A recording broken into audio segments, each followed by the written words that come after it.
Hi guys, my name is Brent and today we're going to talk about tripods. When it comes to photography, why do you need a really good tripod and what are the things to look for when you're choosing a tripod or when you want to buy a tripod?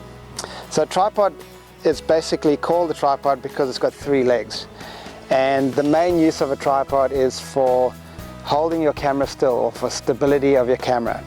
Okay, so what are the things you look for when it comes to buying a tripod? And the first thing is the stability of your tripod, whether it can actually hold the camera that you are shooting with. Whether you got a heavy digital SLR camera or a light SLR camera, that's what you first look for, is whether this tripod is actually made for the camera that you have bought. The second thing to look for is what the tripod is made out of and how heavy it is to carry. So you're going to be walking around quite a lot with the tripod over your shoulders. You might be walking for hours, or you might just take it out of your car every now and again. So the weight of the tripod is really important, and you'll notice that different tripods are made with different materials. This is an aluminium tripod, it's reasonably light, and then I've got some other tripods over here. This is a carbon fiber tripod, which is really light and it can hold a heavy camera. And then we have some more. This is another aluminium tripod, but it's pretty heavy and it's got a different head on it. So that's the first thing, the weight of the tripod, how heavy it is to carry around. The other things to think about are when it comes to the legs and bringing the legs, collapsing the legs and putting them back out, what kind of mechanism do you have to actually collapse the legs? So you'll notice this tripod, it's really old and it's got a lot of sea spray in it and it's been used a lot, so it's actually quite hard to get these out. But these clipping mechanisms are quite important, whether they can actually last you. And you'll notice I've actually had a couple of break off here, so I've made some other clipping mechanisms down here because this tripod has been everywhere with me. I'll show you a different kind of tripod where the legs are the screw type clamps. So you actually push it out like that and you tighten the screw and then it's secure. So that's a different type of way that the legs extend. The other thing to think about when it comes to tripods is the head of the tripod, and that's the part that you connect your camera to the tripod with. And you get different types of heads and they are, some are expensive and some aren't. So the traditional head of a tripod is something like this, where you actually have a thumb screw and it screws straight into the bottom of the camera. So you get the camera over here and you screw the tripod into the camera. Now, those are light and easy to carry around, but they're not as convenient as the quick release type of attachments, which I've got at the bottom of my camera here, which actually just clips straight into this tripod like this, and it's on, and I can go out and I can photograph as much as I want, and then when I want to take it off, I'd actually just release it off here.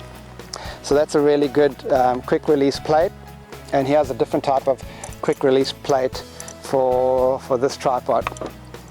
And when it comes back, we'll go back to the head. There are different ways of moving your camera around once it's actually secure. This is a head I use all the time on this tripod over here, because it's really quick for me to actually get my camera and pop it into position. Then I just let go this over here, and it uses friction to hold this camera in place. So I can go I can focus on something or a landscape or person and photograph it, and I can also turn it sideways like that if I want to shoot in portrait mode, and now the head is actually holding the camera in the place that I wanted. Now there are different heads I've got here. This is a panorama type head where you actually put the camera in there and it clicks and it turns around every 15 degrees, or you can actually set it up so you can take many photos at the right angle. So that's a panorama head.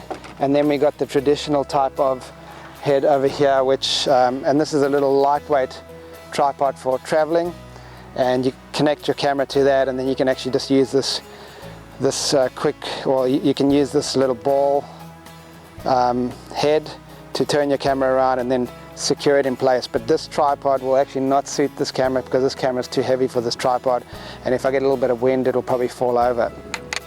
So those are the things to consider when getting a tripod.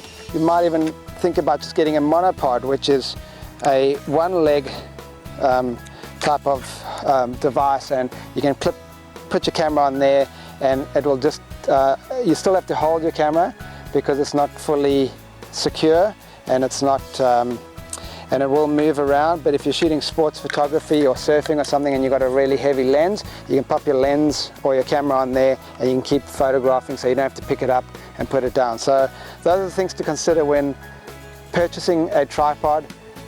It's the quality of the tripod is quite important, the weight, the load bearing capacity, so how heavy your camera is, and how much does the tripod actually weigh when you're carrying it around.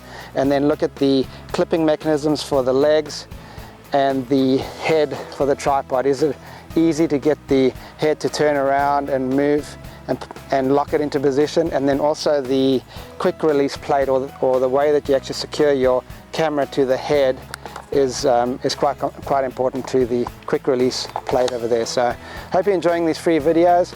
If you want to get some more training, make sure you sign up to my list, and I will send you some more free videos, or you can go straight to my Essential Skills video training series and just purchase them if you want to learn really quickly. Thank you. Bye.